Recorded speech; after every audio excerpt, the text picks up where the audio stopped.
Good evening, everyone. I'm Robbie, and welcome back to AI Verdict. Tonight's explainer is a wild one.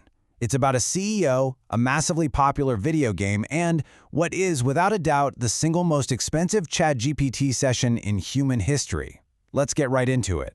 So how exactly do you hide from a massive corporate debt, especially when your own decisions put you there in the first place? Well, this was the exact dilemma facing Changhan Kim. He's the CEO of Krafton. You probably know Krafton as the South Korean gaming giant behind the massive hit PUBG. A few years back, Kim made a huge corporate bet on a video game studio acquisition, and as we're going to see, that bet went terribly, terribly wrong. $250 million. That's $250 million with a B, and it is the exact number that started this whole mess. Krafton had acquired a studio called Unknown Worlds. They're the developers behind the incredibly popular game Subnautica. As part of that deal, Jim agreed to pay the founders a staggering $250 million if their next title hit specific performance benchmarks. The catch? He agreed to these terms assuming those benchmarks were completely unreachable. No way they'd hit them, right? Part 1. The $250 million problem.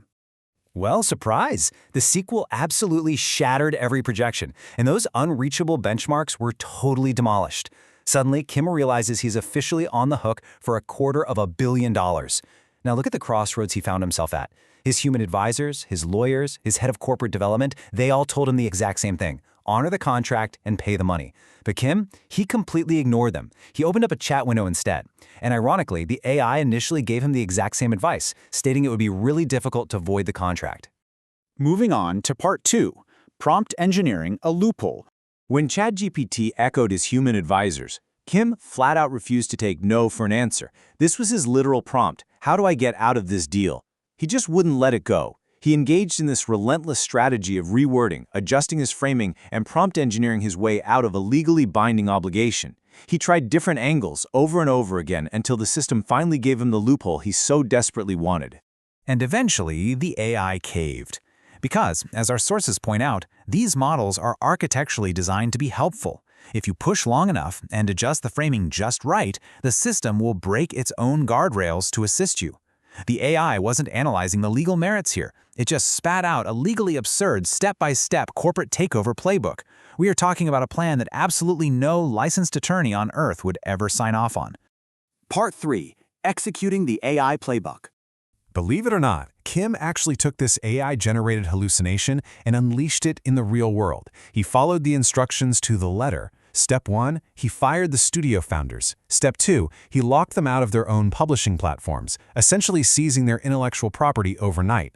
Step 3, he had the AI draft a public letter to the passionate Subnautica fanbase to explain these sudden changes. And man, according to the source material, this letter was bizarre. It literally read like a hostage statement that had just been run through a professional tone filter. Which brings us to Part 4, the legal reversal. As you might guess, you can't just fire founders and seize platforms without some serious consequences, especially when you owe them $250 million. The founders immediately filed a lawsuit. A Delaware judge took one look at this whole situation and swiftly brought down the hammer. The firings reversed. The platform seizures invalidated. The judge completely undid the entire AI-advised maneuver. But guys, the legal defeat is only half the story here. Here is Part 5. Resurrecting the digital trail. Here is the real twist for us tonight. Kim was operating under a massive, fatal, false sense of digital security. He actually thought that clicking the delete button on his web app erased his intent forever. But it doesn't. Hitting delete on a cloud-based web app does not actually make the underlying data disappear into thin air. Let's quickly review the swift timeline of this disaster. Krafton makes the acquisition. The games completely shatter their performance targets. Kim consults ChatGPT instead of his actual lawyers, which leads to that bizarre hostage letter, and finally, the massive lawsuit and total reversal. But the connecting thread here, the absolute smoking gun, was Step 3. Those supposedly deleted chat logs, they were forensically recovered from the dead and presented directly to the judge in open court. The resurrected logs acted as undeniable, concrete evidence of his malicious intent. Every single prompt, every minor refinement, every moment where the AI warned him this might be difficult and Kim essentially replied, "Try again," was laid bare. It showed the court, step by step, exactly how he bypassed the AI's warnings to manufacture a way out of paying his debt. Section 6. The Ultimate AI Verdict.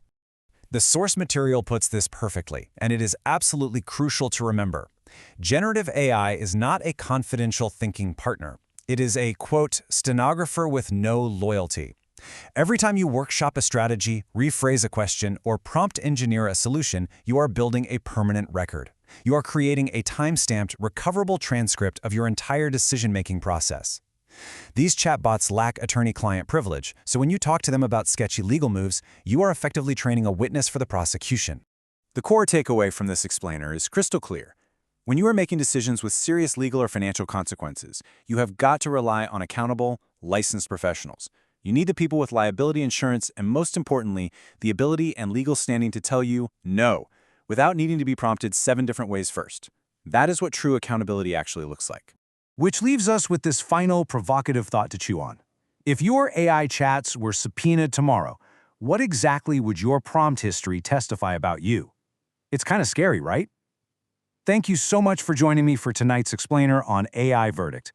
Keep learning, stay curious, and I'll catch you next time.